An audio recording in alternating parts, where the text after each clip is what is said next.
Hey, what's going on guys? H3 Music here, and in today's video, I wanted to show you how I produced I'm Not Okay by Crypt.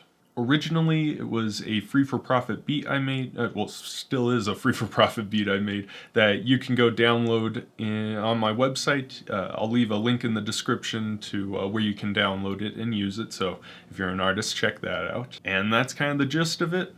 Let's break it down. The most recognizable part, in my opinion, is probably the intro with the rain sound effects, with the slower piano and strings. That part, though, was the last thing I put in. Originally, that wasn't in here. It originally started right with the piano that comes after the intro. And what I originally did, I believe I started with the chords. So in this case, it was in F minor. I probably played it on the piano a little bit, just the chords themselves. So F minor, D flat major, B flat something, and C major minor 7th. When I originally made this beat back in 2018, I was using a lot more classical harmony because that was what I was more confident in, because I've been playing classical piano for a decade at this point when I made this. That's where you get the F minor and then the last chord being C major minor 7th. That's a very classical progression, going from the 1 finishing on the 5 and going to the 1. That's very classical. And at this point I was doing a lot of the walking back and forth like I am here on C, B flat. Those sorts of walk back motions. I don't do that much anymore, but that is what I did. And sort of the way I thought of breaking this down in my head is this portion up here is the melody, and that's its own idea.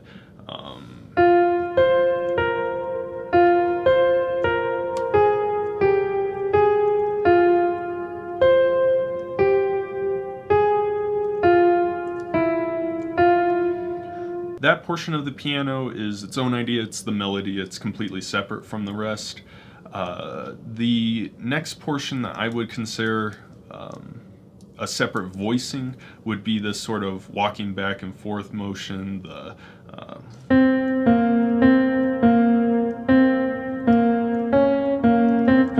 that sort of stuff that we got here, so that's its own little idea. And besides that, it's really just the root of the chords being played in different octaves. So we got the F, the D flat, the B flat, and the C here.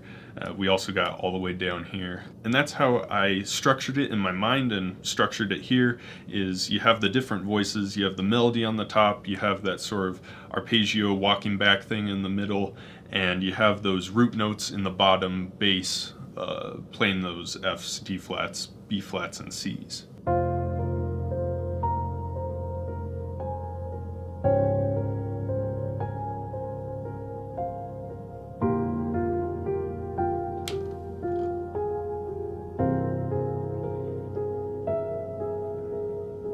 I do think for a lot of people, this sort of stuff is the hardest part, especially if you're not trained in music theory. Really, all what it is tension and release. For this first chord, it's very released. There isn't a lot of tension in it because there are no half tones like you got between these two here and these two.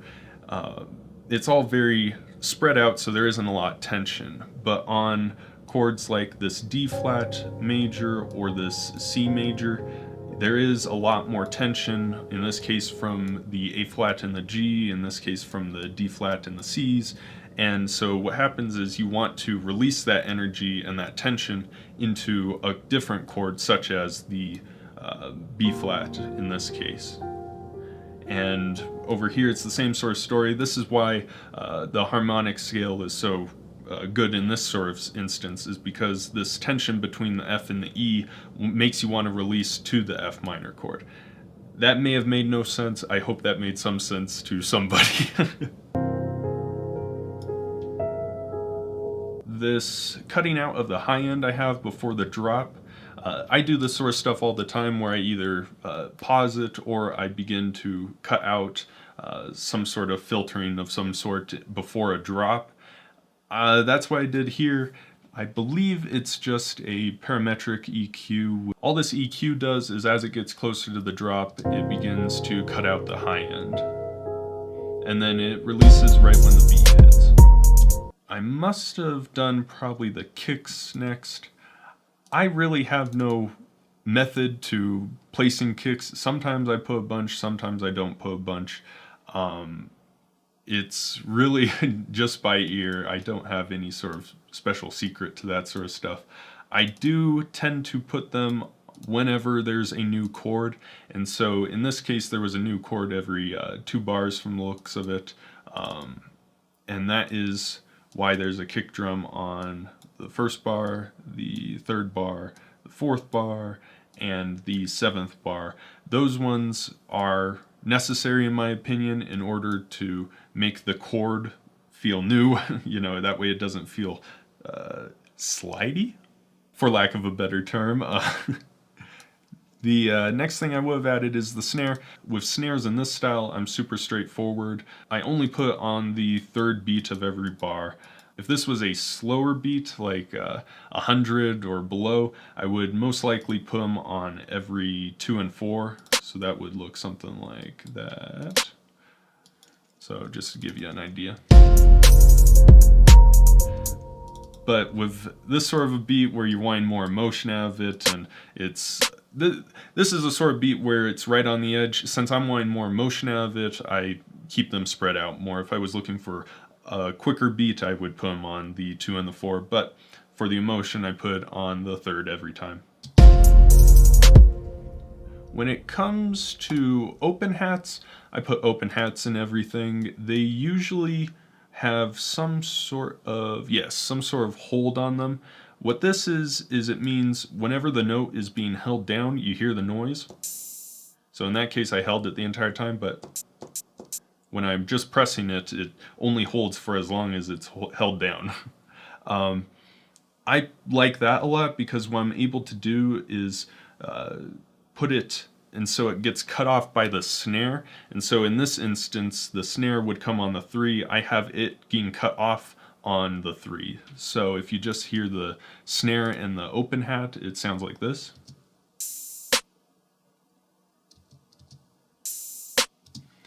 That's what I usually do, and I move it around a bit on that side. This one was a little special. I did make it cut off also on the end of the bar in this instance. And that would be where a kick hits. And so with the kicks, it sounds like this. And so that kick cuts off the open hat in that instance. In the previous instance, the snare cuts off the open hat. Hi-hats.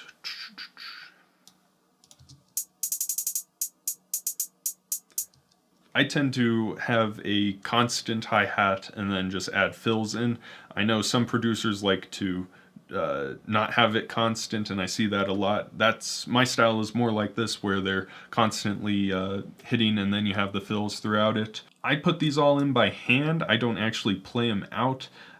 I just don't have the skills to play out what I'm thinking. This is a lot like the kicks, where it's mostly all by ear.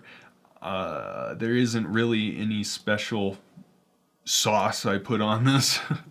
One thing I do now that I didn't do in this instance is adding a bit of randomized velocity and panning. This allows a bit more variety to the hi-hat, so in straight velocity would be always the same volume. I go in, I just add some randomization to make it move a little bit. Didn't do that in this instance and didn't do that a lot back then, but I do that now. For the bass, it follows the kick mostly, and what it is it's just the root of the chords. So the first chord's F minor, you got these Fs here. The second chord is D flat major, so you got these D flats here. And the third chord is B flat, you got B flats, and then C majors, so you got C's here. And then it just hits every time the kick hits, I believe, in this instance. Yeah. Ooh. Yes, so every time the kick hits, it's a new bass hit. I do put some cuts in here. Let's see.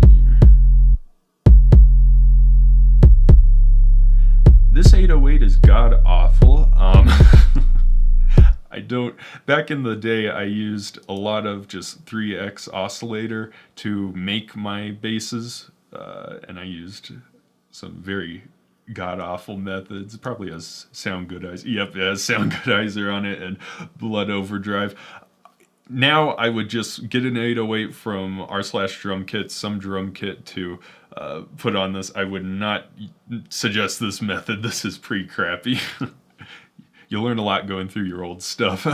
In this case, I wanted something that had a longer decay, so I would find one with a longer decay and put that in instead. I do the same method as my open hats as I do with my bass. I didn't here, but what I do now is I just do something shaped like this to allow me more control of when it cuts off. Those are all the drums. I guess the only other drum would be the hit every probably 4 bars or so. Yeah. If you're interested in some of my impact hits, I've got them for free on my website, so you can go download those if you're interested in a couple. There's like 3 or 4 that I use all the time. This is one I've used for 4 or 5 years at this point. If it ain't broke, don't fix it, you know? Let's see here.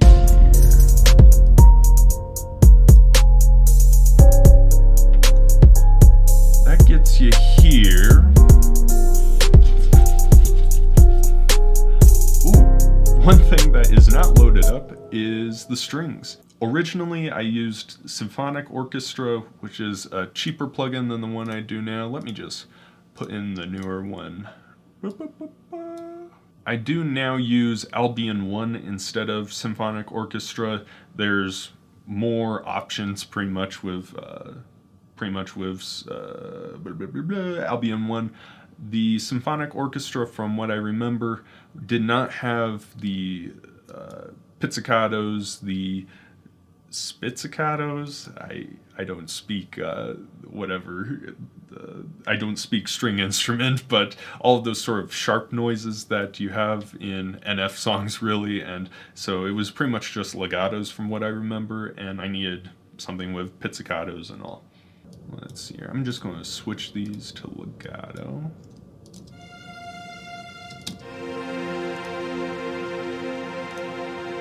The strings sound super complicated, and I think a lot of people get overwhelmed with this sort of stuff.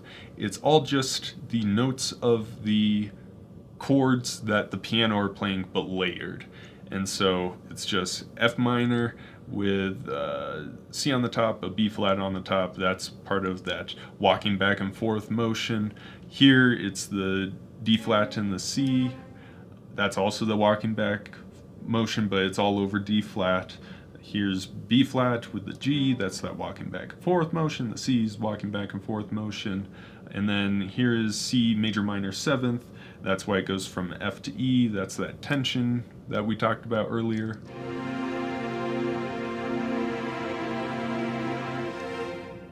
The other thing I did do is I made a melody in a separate pattern, which is this.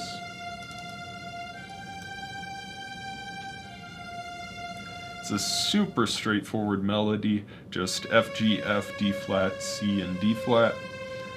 The string melody and the string backing together sound like this.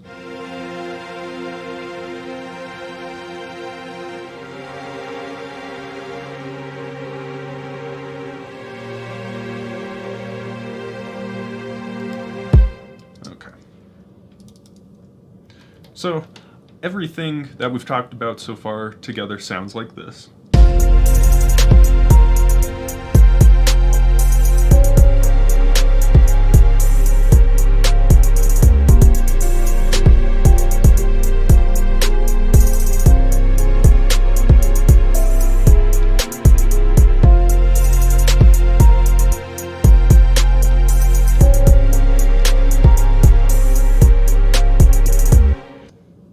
Then it was just putting it all in. I didn't put any sort of change ups in the first verse or so. This sort of break, there was nothing crazy going on.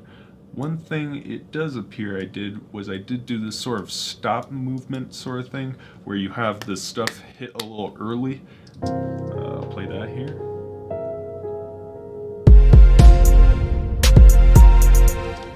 This sort of idea is actually most people would recognize it as a Pharrell Williams sort of thing. He usually does 4 beats of the first beat before the first beat hits when he's doing a start of a verse or a beginning of a beat.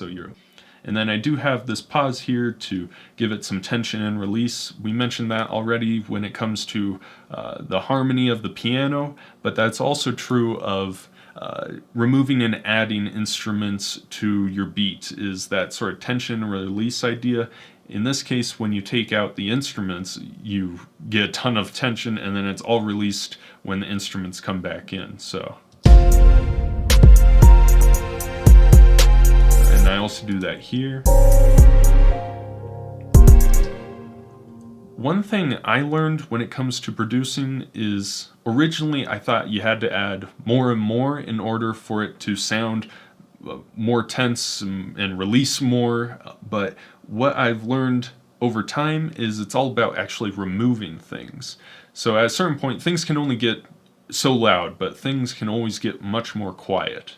And what this is an example of is that removal of things to cause more tension and to make things feel more powerful. So if you're having trouble making your beats sound powerful and loud, try removing things actually. That may actually be your problem. And then for the end of this, it just fades out. It's just piano with some impacts, and then fades out the same way I did before the drop happened in the beginning.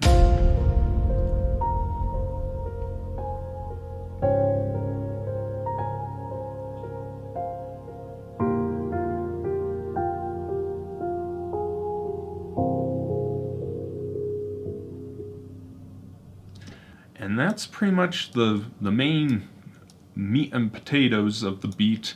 The only thing left to talk about is the intro. The intro was the last thing I put into this beat, and the main elements are the rain sound effect. This originally came from a set of stuff my video teacher actually had for film stuff, and I stole that and I'm now using it in my music making. So it's just a very standard rain on a windowsill kind of sound effect. I got that playing for a little bit to set the scene per se, and then the piano and strings come in.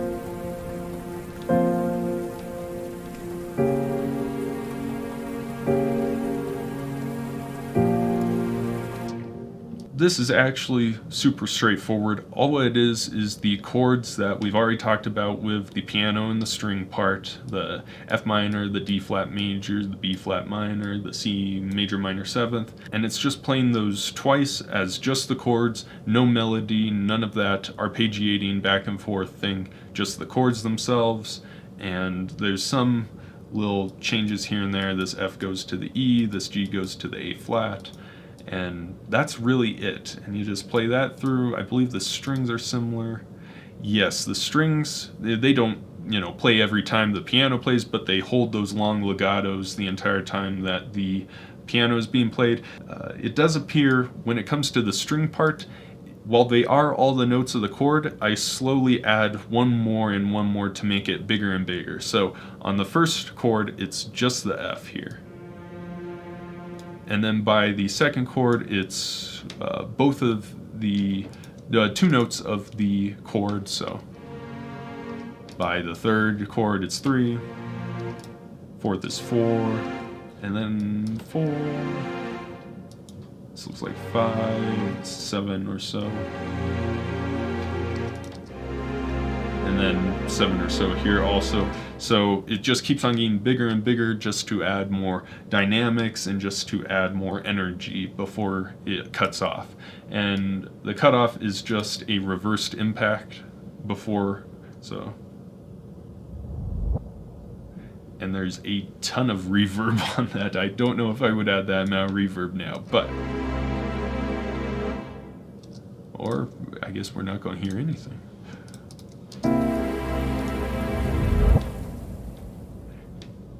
And then that volume there is me just cutting off the rain sound effect at the bottom here. That's just the rain sound effect. And I believe that's everything. This is, compared to what I do now, this is a very straightforward beat. It was made back in 2018 or so, but Compared to what I do now, this is super straightforward and to the books, I guess you could say. It is free for profit. If you are an artist who wants to use it, feel free to download it and upload stuff with it. Always send stuff to me. I love to hear it. If you are interested in me breaking down a different kind of beat, let me know. I'd be happy to hear which ones you guys want me to break down. But this one was used by Crypt. This one is my most viewed beat ever, and so it's a little special to me. But I hope you guys enjoyed, and like, comment, subscribe, all that good stuff, and I'll see you in the next one. Take care.